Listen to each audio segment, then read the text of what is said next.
So yesterday I was watching the political interviews, looking for something to bring to you, but it's just been the same old tired lies. The North Sea oil and make sure you drill it because that's going to give us energy security. But we've already covered that and we've already pointed out the lies, and I've got videos fact checking that already. So I cast my net a little wider and I came up with something different. It's not something I normally do on this channel, but I thought it was interesting enough to share it with you anyway.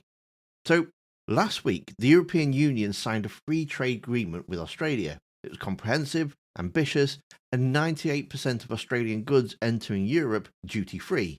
EU exports projected to grow by 33% over the next decade. €1 billion a year saved in tariffs. Von der Leyen flew to Canberra personally to sign it. And you might be wondering, why am I telling you about an EU trade deal? We left the EU. We did our own deal with Australia years ago. And we did. And that's exactly what the problem is.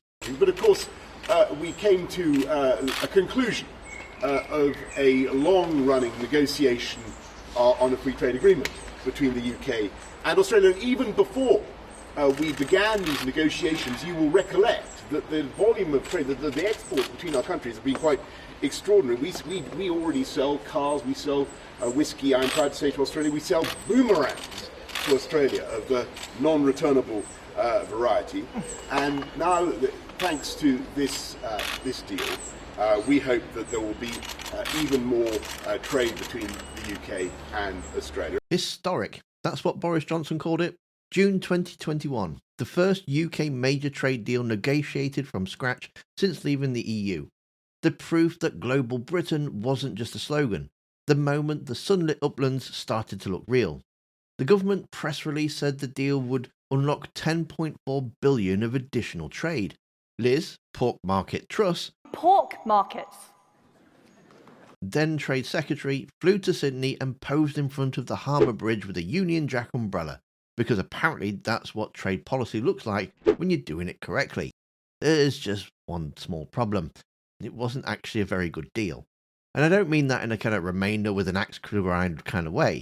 I mean that in the government's own economist said so sort of way. The GDP boost projected by the government's own impact assessment is 0.08% after 15 years. Not 8%, not 0.8%, 0.08.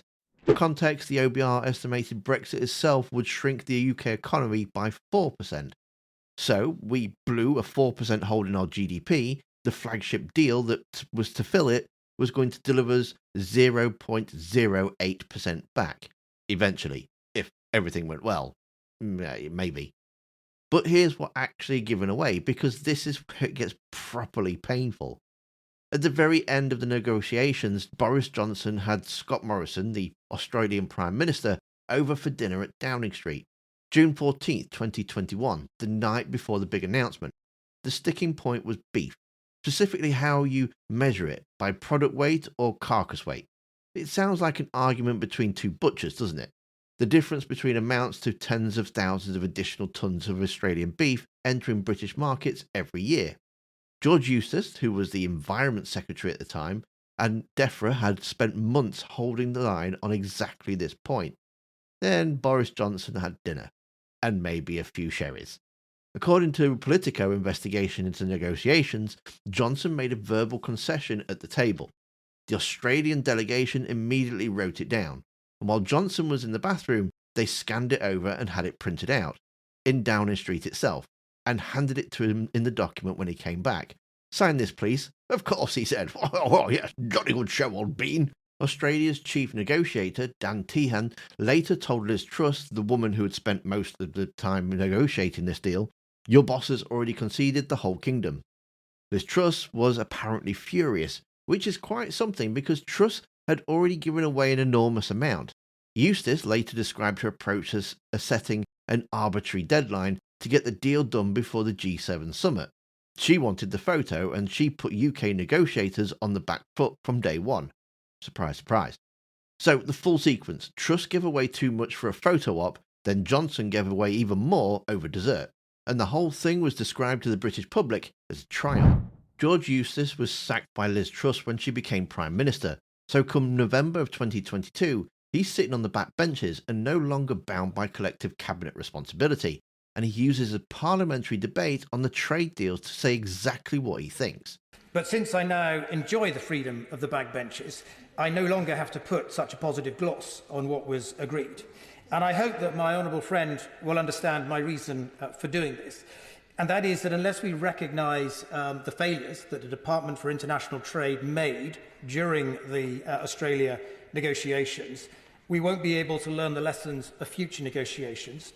And there are critical negotiations underway right now, notably on CPTPP and on Canada, and it is essential that the Department for International Trade does not repeat the mistakes it made. And so the first step is to recognise that the Australia trade deal is not actually a very good deal for the UK. But it has to be said that overall, the truth of the matter is that the UK gave away far too much for far too little in return. We did not actually need to give Australia nor New Zealand full liberalisation in beef and sheep. It was not in our economic interest to do so, and neither Australia nor New Zealand had anything to offer in return for such a grand concession. The man who was in the room, the man who spent 2 years defending British farming interests from inside cabinet, standing up in the House of Commons and saying, now that it doesn't cost him anything, what he couldn't say before. Labour's shadow trade minister called it a powerful and devastating speech, and it was. And it was delivered by a Conservative MP about a Conservative trade deal, negotiated by a Conservative government. The best part was when he was a minister in December of 2021, Euston had stood at the podium and described the same deal as a good agreement. Collective responsibility is a remarkable thing. Now, the deal came into force on June the 1st, 2023, and the Australian breakfast television covered on the occasion. Anyway, we have a new free trade agreement with the UK. Some British products will become cheaper. Exciting news. I just wonder, what does Britain actually have to offer us? I mean, there's beautiful MGs. If you can imagine the top-down, Matty, riding. Here we are. This is you riding to the Callide Power Station earlier this morning with the top down. Your hair blowing freely in the wind. Oh, hang on. The MG's owned by a Chinese company.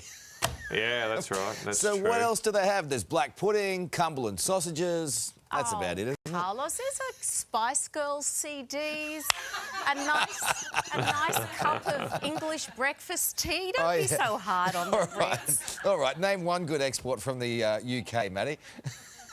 It's hard, isn't it? I suppose.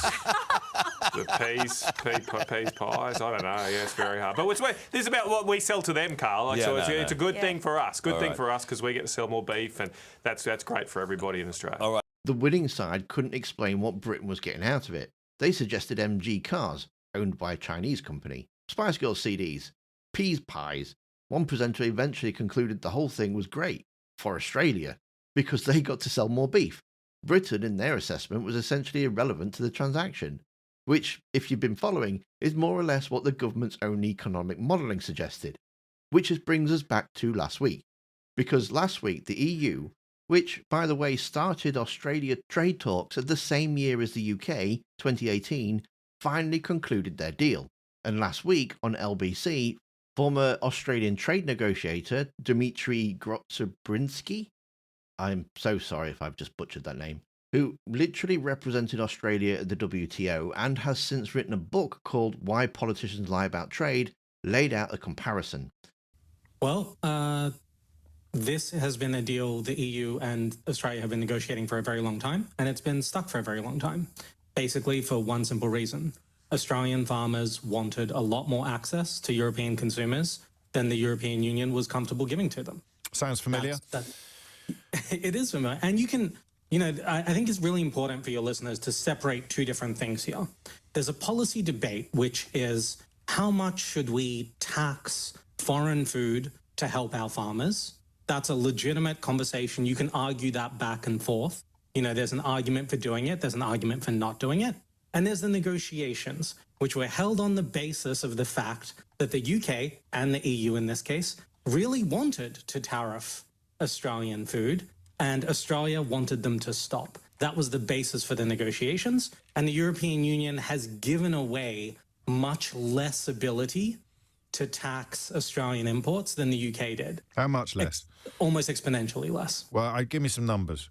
We like numbers. Sure. So in keeping these numbers in mind, keep in mind that the European Union is about 450 million people. Yeah. And the UK is substantially less than that. So it's given. Yeah, that's not an opinion. That's not an opinion. That's counting. Go on. Listen, this is the kind of expertise you only get from someone with my pedigree. Precisely that. Yes. So let me give you an example. Beef is probably the headline number.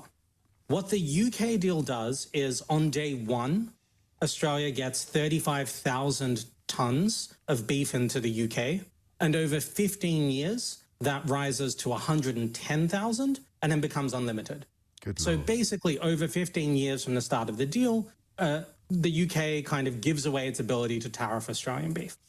By comparison, the European Union has created 30,000 tons of total new access, of which about half will still get some tariff, and which is conditioned on that beef being grass-fed rather than feedlot. So it's about, I mean, it starts off as less than what the UK gave away on day one and ends up being significantly less. So the EU gave away less access than Britain gave away on day one alone. Then divide by population. The EU has 450 million people, the UK has 67 million. Per person, the access given to Australian beef exporters into the EU is almost exponentially less than what it is handed over on Britain's behalf. British farmers got the worst of both worlds, undercut at home by cheaper imports produced to lower animal welfare standards, promised new export markets that never really materialised. The NFU said at the time there was little in this deal to benefit British farmers, and they were right. And now European farmers, who are not exactly celebrating this morning, are still in a significantly better position than their British counterparts. Researchers at University of Sussex concluded that the rush to sign the Australia deal wasn't really about trade at all. It was about performance. Being seen to negotiate an independent trade deal after Brexit was the point. The actual content was secondary. The photo op was the policy. And that's the thing that makes all of this genuinely infuriating. British farmers were sacrificed. The birthright of British beef producers was given away at a dinner table while the host was in the bathroom. And the people who did it stood in front of the cameras, waved the Union Jack umbrellas and called it historic. Last week, the EU, the bloc, we were told that was too slow, too bureaucratic to compete with a newly liberated global Britain, has signed a better deal with Australia than we did. In every material respect, they protected their farmers more, gave away less, and still projected 33% export growth over the next decade. And what did global Britain get? Australian TV presenters laughing at us. All right, name one good export from the UK, Matty. It's hard, isn't it? I suppose. The peas pies. I don't know. Yeah, it's very hard. But this is about what we sell to them, Carl. It's a good thing for us. Good thing for us because we get to sell more beef, and that's great for everybody in Australia.